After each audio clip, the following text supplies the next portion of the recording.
Oh, for me. I put it on for me. I don't want anyone. I was pretty sure it was for me. I don't want anyone. Cigarette smoke on. Can I borrow? Just put it on my left wrist. Yeah, really. Hey, can I borrow some? Oh, isn't it time to start the meeting? Oh, it is time. Oh, thank goodness. Hold on.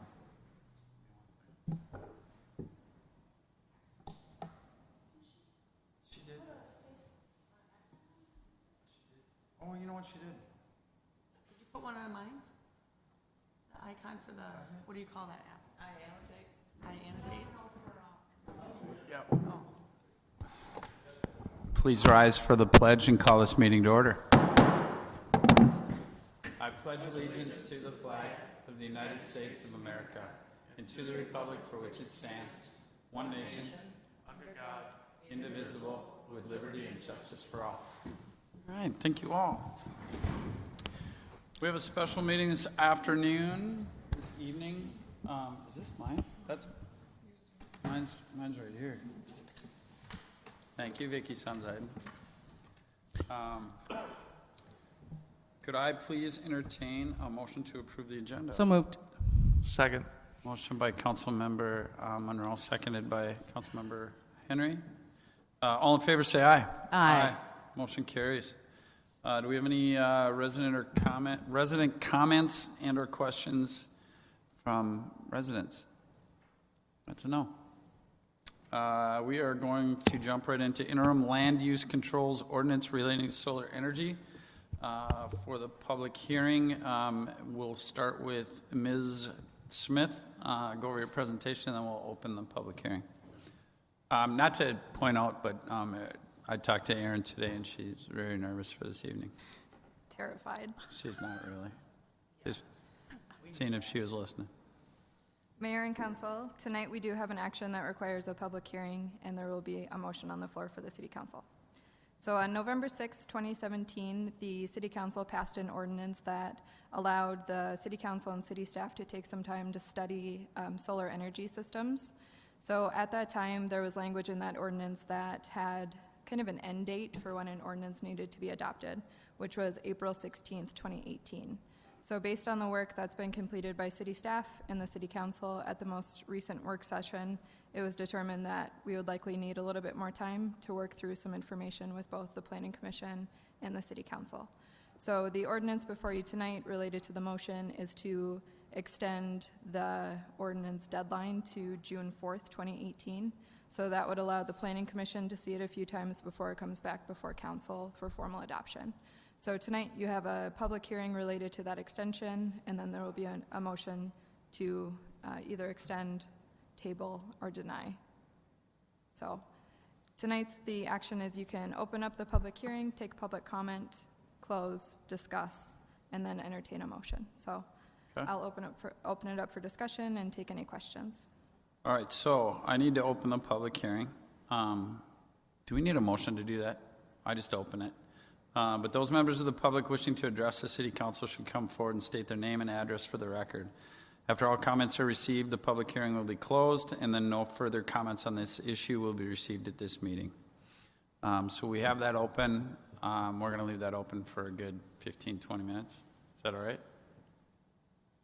If you would like to, yes, you can close it and then do the motion after. Okay. We're going to leave it open just for transparency's sake. And then we will now move forward to Brent, City Hall project. Thank you, Mayor. And Wold. And Krause Anderson. And Krause Anderson. We got stuff. Thank you, Mayor and Council. So tonight we have Jonathan Loze and Dave Schultz with Krause Anderson. Jonathan is with Wold Architects and Engineers. Moving into a significant milestone in the Broadway City Hall project. Tonight we're asking for the council to approve plans and specifications for the building and authorize the advertisement of bids.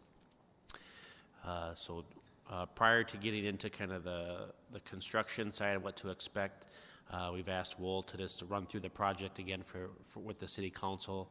and answer any questions that you might have related to that. So with that, Jonathan, if you want to step on up. Assuming Joel is probably like walking in the door in a couple minutes here, so he might interject, which is fine. Hey, let's not make assumptions. He may or may not.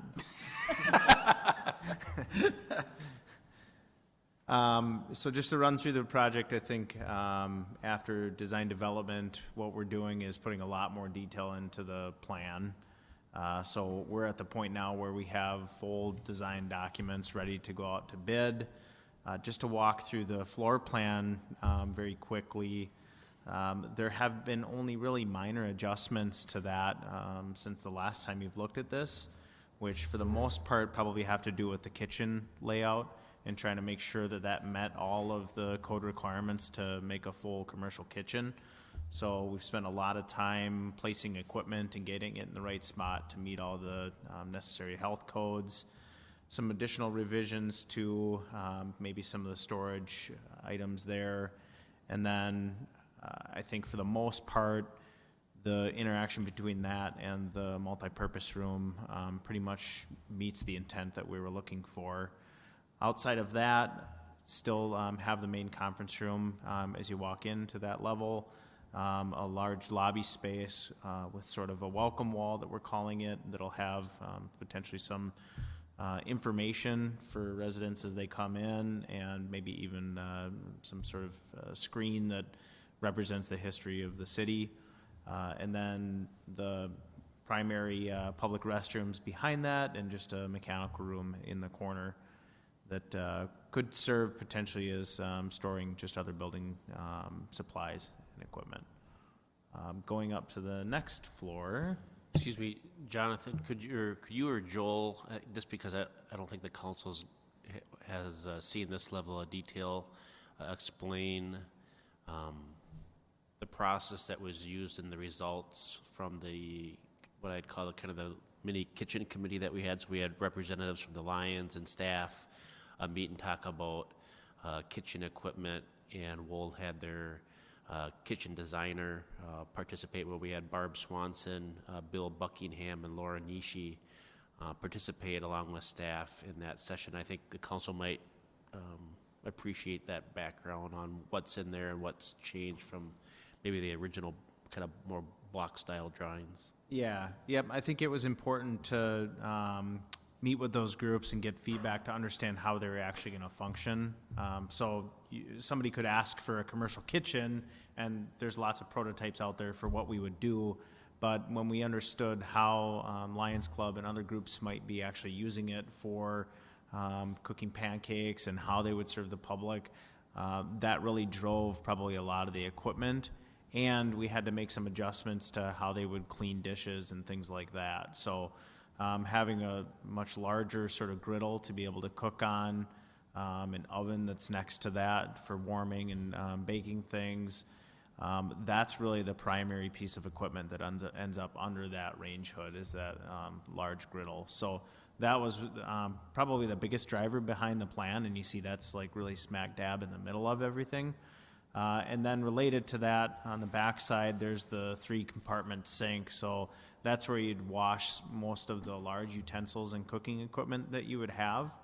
And most of the smaller things would generally either be disposable utensils or plates and things like that, so you don't have the washing requirements included there. In terms of, if you look just sort of plan south, which is really just actually the north side of the plan, at the door where you kind of walk down the steps, you'll see there's some cabinetry there, which looks like it has some doors on it.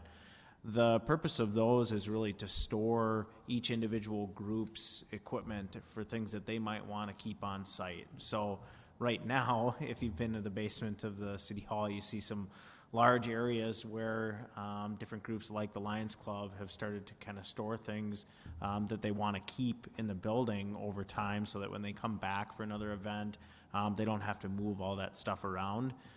We certainly recognize that there's a need to kind of downsize some of that just passive storage, we'll say, but to get those cabinets lockable for those individual groups was sort of a criteria that we were able to build into the plan so that they could store some of their individual items. And a lot of it might be, china or other cookware too that they might use in the future events. And then going to the other side of the plan, having a larger commercial refrigerator so that when they get deliveries before they might cook something, there's space to store that stuff.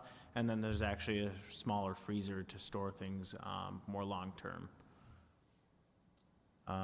Was there any other details you want to go with the plan? I guess add that it was really instrumental to have those groups participate in the layout of the kitchen. Even our professional consultant, the food service designer, had a certain idea in their head of what a catering kitchen or what this kitchen would be, and to walk through their exact process and how they bring volunteers in and prep the food and how much space they need at the center island table and how many people staff the range or the griddle or things like that.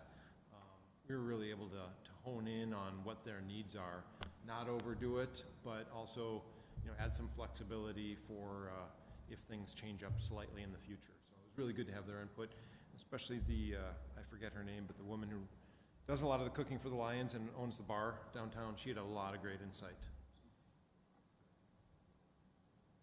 Can I ask a question? Go ahead. I'm just curious, how big is that island? Approximately. I'm going to say it's 42 by like 3.5 feet by 8 feet. Okay. And there is no dishwasher? Or is there?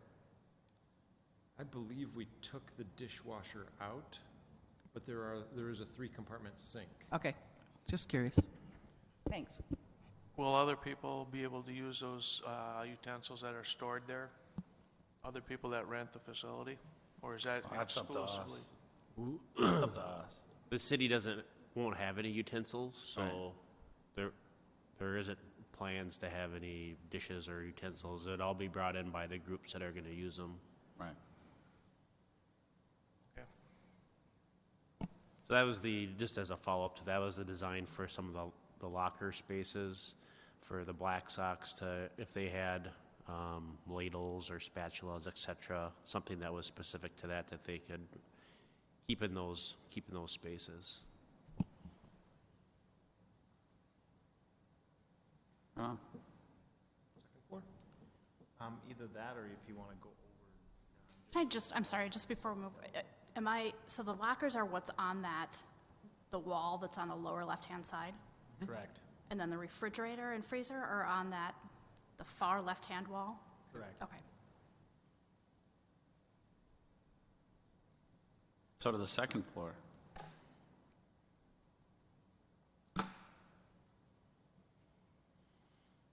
Rolling. Okay. So for the second floor, I think as you kind of walk up the stairs, I'll walk through the plan sort of that way.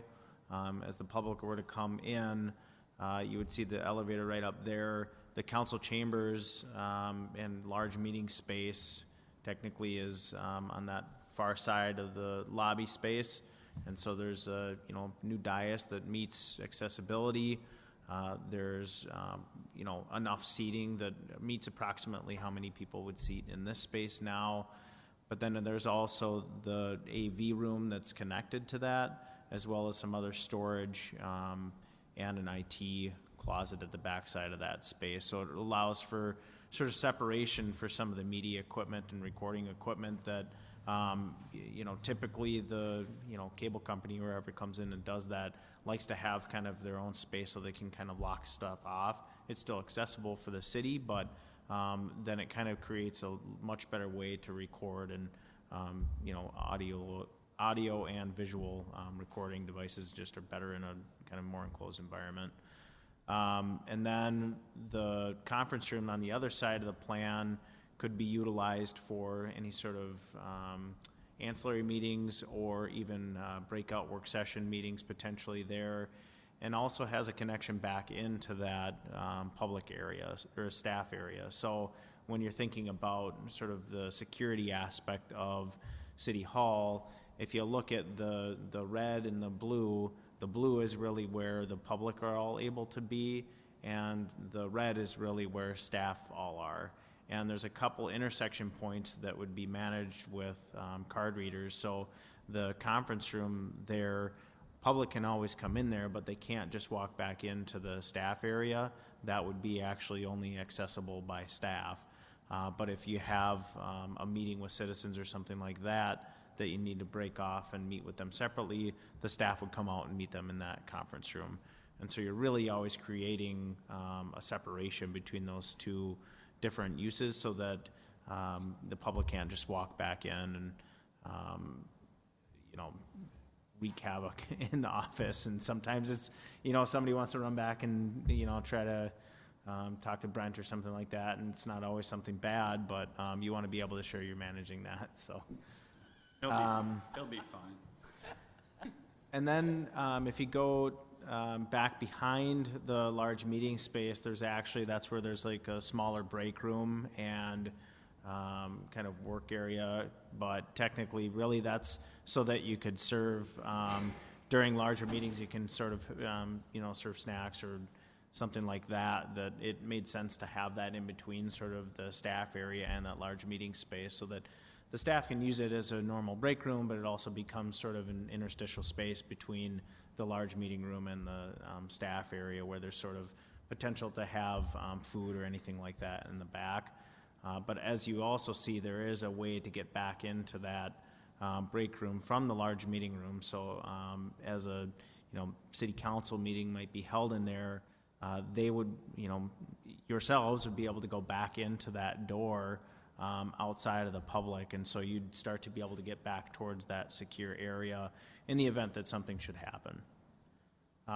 So then going back into the staff area, there's really sort of the main customer service area where we have workstations up there to greet people and work on whatever the public need as they come in. There's a small sort of copy and work area to make copies or generate paperwork or materials, but you can still, from that point, still visually see the public at the counter. So if somebody's at the front, they can come back and still see people that are walking in as you go or as you're working. And then behind that, that's sort of where there's a little bit more separation visually from the public, where you have some of the offices on the one side of the plan, a smaller conference room in the back that would be mostly dedicated for staff, and then sort of a collaboration space in the middle where people can have informal meetings, just standing, talking with each other, laying out plans or something like that. And then on the other side, a couple more offices with workstations on that side. So trying to really open that up and make it so that everybody has this sort of common gathering space in the center core of that staff area, but then also recognizing that we do want to make some sort of isolation from the public to the staff so they can't just look in and see kind of everything that's going on, because what's important to them and what's going on in the back of the office isn't always the same thing. So sort of I think we have kind of a nice soft separation there that will work well. And then at the back side, there's just the electrical and utility spaces, and then the sort of just staff restrooms there with a stairwell that's required for emergency exit to get down and back out of the building. Highlights? Any questions? For the reception area, is there a barrier or a gate that gets closed at the end of the day? So I'll explain there are two doors from the council chambers. Say that again? There are two doors from the council chambers to the public lobby. Just to the left of the left door, there's a box that is a thickened portion of the wall. There's a security gate that stores in that box and then pulls sideways across in front of the customer service lobby, basically exactly in alignment with the door that's next to the customer service counter. So right off that end, that there would be a small area of blue that would be locked off, but people wouldn't be able to get back beyond that gate. So we can close that for a council meeting and, Yep. okay, all right. Yep. And those two doors that lead from the council chambers to the public lobby meet the exiting requirement for the council chamber space. And so that door to the break room can be card readered, and it doesn't have to have the panic crash bar that anyone can get through in an emergency. So only, only staff or you guys or people with the key fobs could get through that door.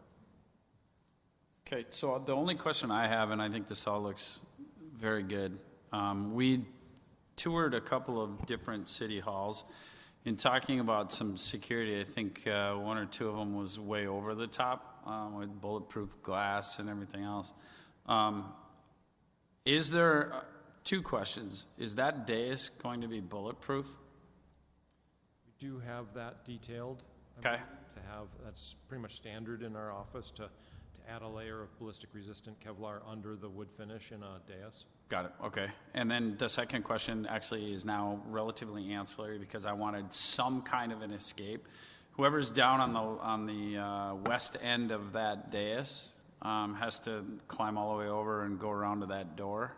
Is there a possibility of putting another door on the other side, just even an emergency door or one that is card readered, so that somebody doesn't have to go all the way down? But if that's bulletproof, that's my number one concern. And number two is just having a second exit for whoever is on the other side of that dais. Yeah, our challenge is the dais is raised up 6 inches, and so having a door from the dais to the break room doesn't work so well. Can we have an escape? meet code. Can we have an escape dive-through? Escape portal? Yeah, all right. It's just, it just a thought process in terms of everything that's going on, because if we design a brand-new building and we don't have the bulletproof, or we only have the one outlet, guess what? Somebody goes in the other way, comes out that way, now what do we do? Kind of thing. So just a thought process. I'd hate to have that happen and say, you just designed a brand-new building, didn't you design for safety? But I think we're there. I have one further question about security. Will there be security cameras in any of the public areas? Yes. Okay. So that's, the security piece doesn't fall under the plans and specifications Okay. here. It's a separate contract for the city, so Brian, as well as the rest of the staff, have been working on camera locations in and around the building. Okay, great, thank you. Does that include the community space as well? Correct. Okay, thank you. I have another question about the gate and kind of more as it pertains to security, but how will that be closed? Is that manual? Is that something that's push button? It's manual. Okay. Good, then it shouldn't break. Yeah, but it doesn't provide a lot of Somebody's back maybe, but Brent, that's your job. Probably faster to do it manually than push a button. Yeah, excuse me, put the gun down. I gotta shut this gate. Just a thought, and I appreciate the thought to the safety aspect, because I think that's unfortunately important. Any other questions, comments? Anything else you guys would like to add? Mr. Merrick? Yeah, so if I could transition and bring Dave Schultz up with Kraus Anderson, I think we're reaching a point as far as transition goes as well, where we'll start to hear more from Kraus Anderson throughout the project. And so I just wanted to give Dave an opportunity to reintroduce himself and the services that we can expect from Kraus Anderson throughout the project. Outstanding. Come on up. You guys got off the hot seat awfully easily, I have to tell you. He's running.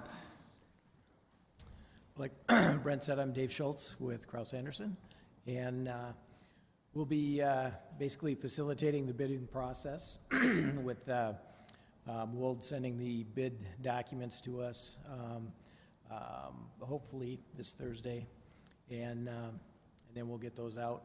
And we've got bidders identified on it's called I Square Foot. It's a software system for basically sending out bidding invites. And so we've contacted quite a few people around the area here that are very interested in bidding. There's electricians and mechanical, and we've been getting calls. And we also talked with Brent and Brian about anybody that they knew of that would be interested in bidding on the project.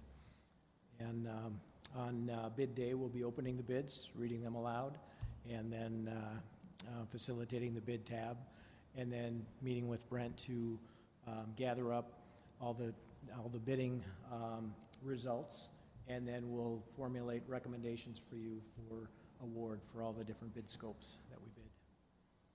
Right on. You're going to be busy. This is when we're going to throw, now, we've been yelling at them. Yes. We haven't really yelled. Very busy. Appreciate it. Any questions, comments from the council? It might be the last time it's silent. This isn't your first rodeo, though, is it? Hey, Dave, could you maybe just give a big picture overview of what the council can expect to see as far as the construction site regarding fencing, parking, et cetera, some of the things you're considering or having conversations with Brian about, because it will look a little different as we go through the Yeah, process. And then maybe kind of big picture schedule. Yeah, so kind of big picture as far as the site, we plan to bring in some fencing along Broadway, and then probably... What kind of fencing? Snow fencing? No, regular chain link. Okay, all right. Yeah, probably what we'd like to do is Jersey barriers with chain link. Sure. So we separate that as far as the traffic on Broadway.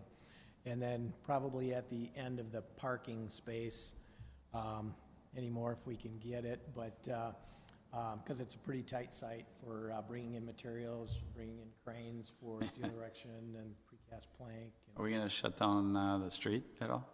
I think we're going to probably look at that, and when we get contractors on board, we'll talk through with them. And I think it's very likely that for maybe a portion of a day, we might have to do some traffic rerouting just for safety's sake. So you guys contact the county on that? Absolutely. Yeah, we will. All right. And we'll work with them to figure out the best time that we can do that. We'll have traffic control in place.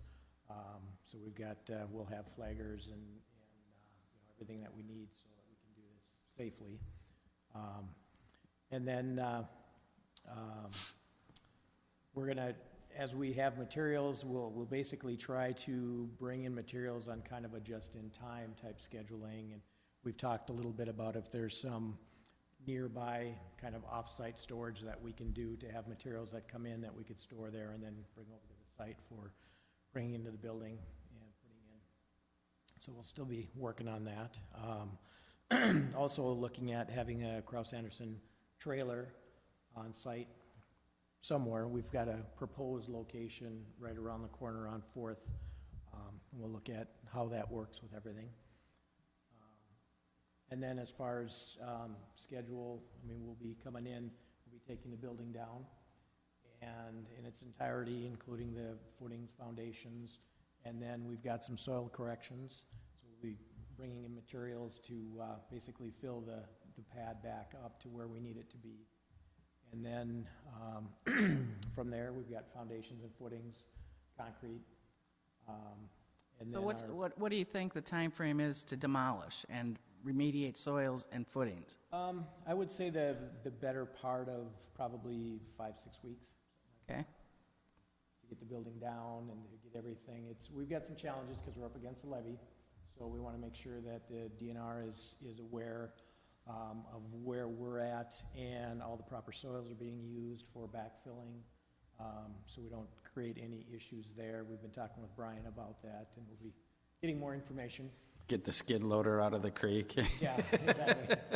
Hopefully not. And then, basically once we get footings in place and we start coming up from there, it's a steel structure, and then the backup walls are structural studs, so 6-inch studs. So the building should go fairly fast as it starts going up. We've got Define fairly fast. Yeah, I don't have the month? schedule on me, with me right now, but. You didn't bring the schedule? We can certainly get that. We like to forward you guys. under-promise and over-deliver, right. so. We've got precast plank, that'll be one of the challenges as far as when we go to set that. We likely will have to close down part of the street in order to safely have a crane set up and offload the precast planks and get them set into place. that should probably be about a week's time to get all that set. And then from there, we build up from there with the structural steel and studs. I appreciate the schedule, but I think our first process here is getting bids that work. Absolutely. Yeah, but it's always good to know, because Valid. here's my concern. Everybody knows that this is going to be an inconvenience for the public, but, I mean, we have to do it. My concern is that most of the street is back available. I mean, when do we think, after we get bids, when do you think this whole process would begin? We should be, as far as writing contracts and getting all the bonds, insurance, everything set up, we'd like to be getting going by probably 1st of June. Yes. So 1st of June, knocking the building down? Okay. Yeah, right, kind of in that So my timeframe. concern is steamboat days, okay? You know, that we have as much stuff off the street as we can for that. Will those parking stalls in front of City Hall be open the majority of the time? No. So that'll all be no. blocked I would off? say None we of it. plan to take them the entire time. Yeah. Because there's no room on that site as it is. Yeah. Yeah, I mean, it'll be a challenge to have that much room. That's all right. And then you're gonna put the trailer on 4th Street on the hill side? Or where are you Potentially, planning? that was just one proposed spot. Okay. Brian and Dave are working out potential sites, so, Will we be using behind the PU building, any of that space back there? yep, that's where we've talked about storing materials or a trailer, or, so it's trying to put all these pieces together. But, yeah, there are some concerns about where to put it on 4th Street, but we can, once we have a site plan in place, as far as the construction site plan, we can bring that back to the council as a FYI.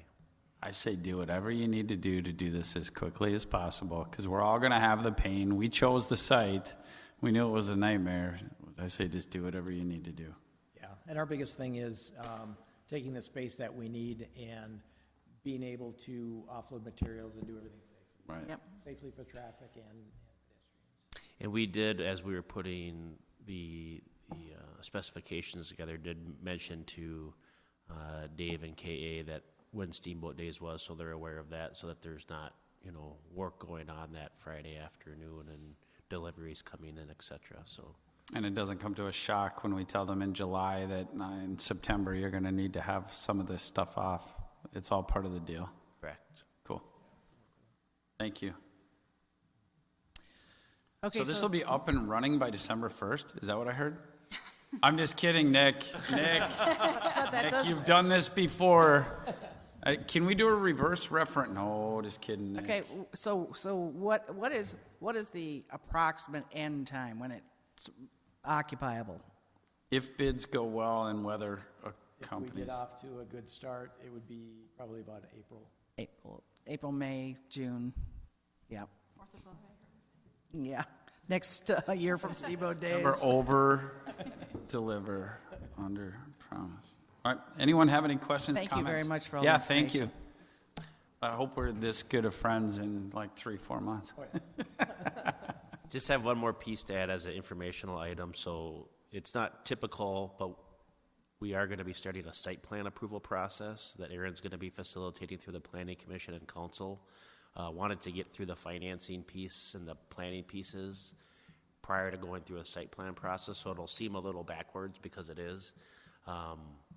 But in order to follow our zoning criteria that we'd make others follow, we'll go through a site plan process, and Aaron is working on that with Wolt. So you'll see that get to the Planning Commission and to the council. But since we've discussed this at length for years now, it'll seem a little basic, but it's still a process that we'd like to take on. Oh, we should.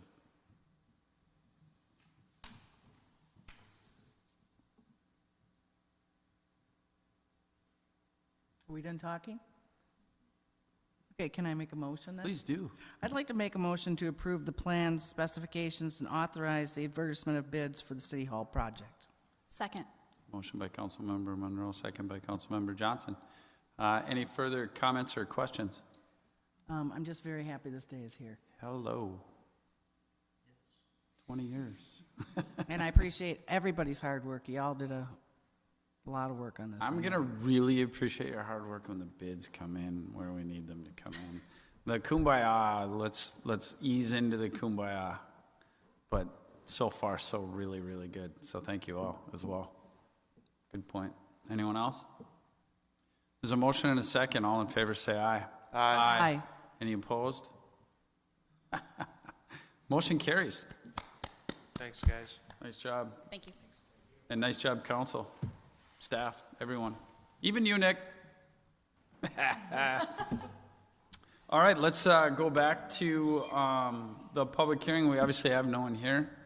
We have not had anyone. Thank you, guys. Drive safely. I would entertain a motion to close the public hearing. So moved. I'll second. Motion by Councilmember Henry, second by Councilmember Mock. Any further discussion? There is no further discussion. All in favor, say aye. Aye. Aye. Motion carries. So, we can now talk about this. Any questions, comments, thoughts on extending the moratorium to, is it I'm in June? favor of extending it. I am too. I am also. Wow. I am as well. Did we allow ourselves enough time? This Are we time? gonna, yeah, because it seems like 2 meetings, we're dependent on getting a quorum at the planning commission. Oh, Do we have enough time I think we do. so that Yeah. we're not here again, extending it? I think Pressure. Pressure? Yeah. This is your first pressure moment. Yeah, I think based on some of the conversation I heard at the work session, it sounds like you're pretty close on the major parts of it, so I have a pretty good feeling that June 4th is pretty realistic. So yes. Yes. I'm apprehensive to ever go definite yes or no, but I do think it's very possible. Good. Thank you. Thank you. So I would entertain a motion. With that, I'll make a motion that we adopt ordinance 09-2018, extending the interim land use controls pursuant to Minnesota statutes, section 462.355, subdivision 4. Motion by Councilmember Johnson, Second. seconded by Councilmember Mock. Any further discussion? That's all you need right now, right? Correct. Okay. There's a motion and a second. All in favor, say aye. Aye. Any opposed? Motion carries. I like it. We are now on to the best part, City Council communications. Councilmember Monroe. Again, a reminder that the Lions are having an Easter egg hunt up at Community Park this Saturday at 10 a.m. And it's rain or shine. If it rains, it'll be under the community shelter. Thank you. But we're hoping it won't rain. So I hope everybody comes. Well, the kids. Councilmember Johnson. I don't have anything. Councilmember Mock. I don't have anything besides that I unfortunately had to miss the legislative session in St. Paul because I was ill. So I'll like to hear an update on that either tonight or sometime soon.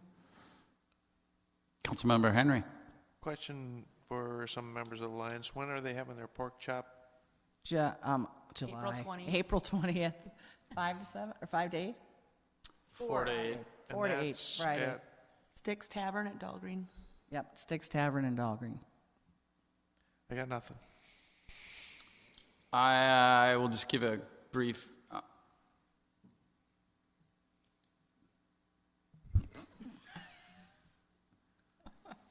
summation of what I saw at the legislative conference. So we did. I thought it was very beneficial. It was right at home. It was held in a church, so we were just like here.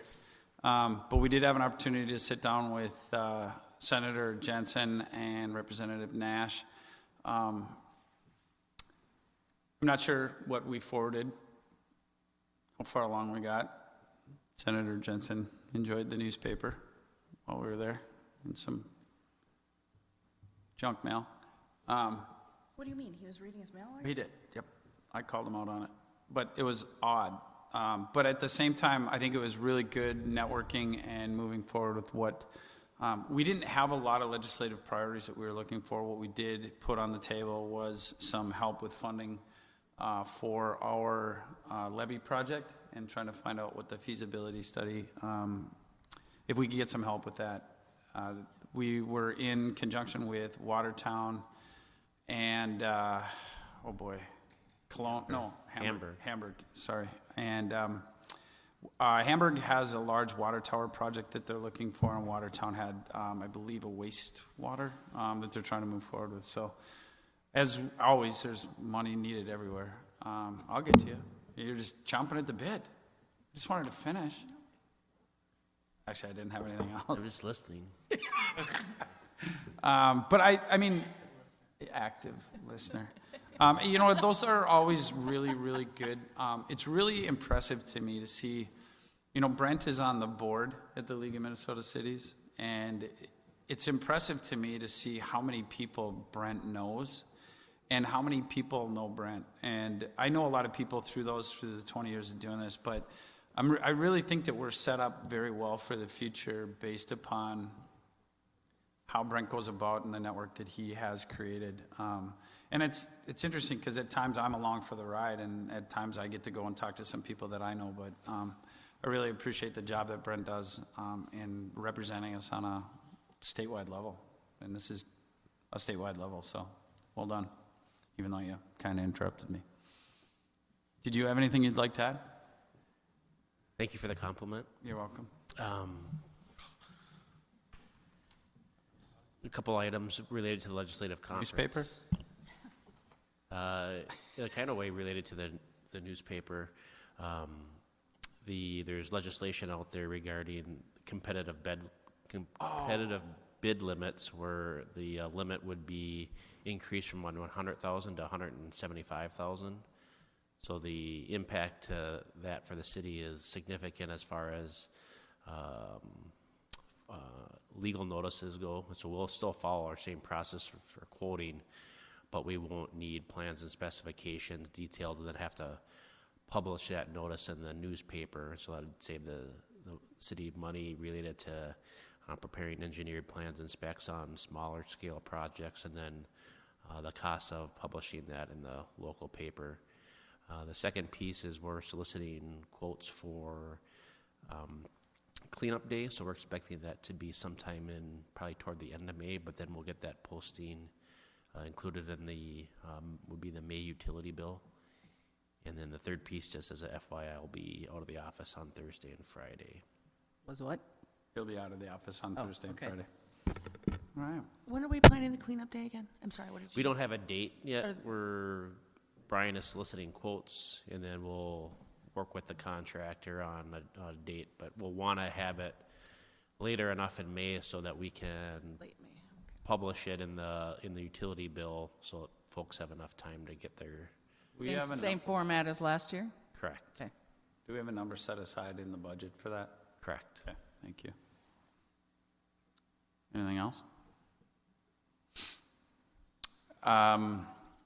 Ms. Smith, do you have anything you'd like to add? I don't, thank you. You're welcome. Welcome aboard. Sunshine. Nick? All right. I'd entertain a motion to adjourn. So, Motion by Councilmember Johnson, second. seconded by Councilmember Henry. All in favor, say aye. Aye. Thank you all. Motion carries.